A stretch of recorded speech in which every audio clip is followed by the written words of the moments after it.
Il était plus qu'un boxeur. Il était une tempête, un symbole, une révolution à lui seul. Né le 17 janvier 1942 à Louisville, dans le Kentucky, Cassius Clay découvre très tôt la boxe. Mais ce qu'il cherche, ce n'est pas seulement la victoire, c'est un combat plus grand que le ring. En 1964, à seulement 22 ans, il choque la planète. Il bat Sonny Liston et devient champion du monde des poids lourds.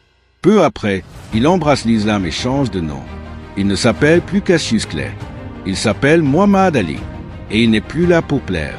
Il est là pour marquer l'histoire. Mais en 1967, au sommet de sa gloire, il fait un choix radical.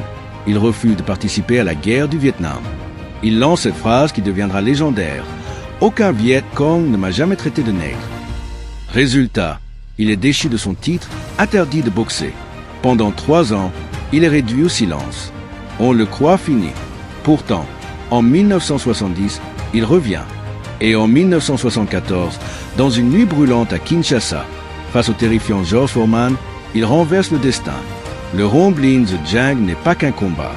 C'est une renaissance. Ali reconquiert le monde à coups de courage et de stratégie. Mais l'histoire ne s'arrête pas là. En 1984, on lui diagnostique la maladie de Parkinson. Le corps ralentit, mais l'âme, elle, reste invincible. Jusqu'à la fin de sa vie, il devient un symbole de dignité, de résilience, de paix.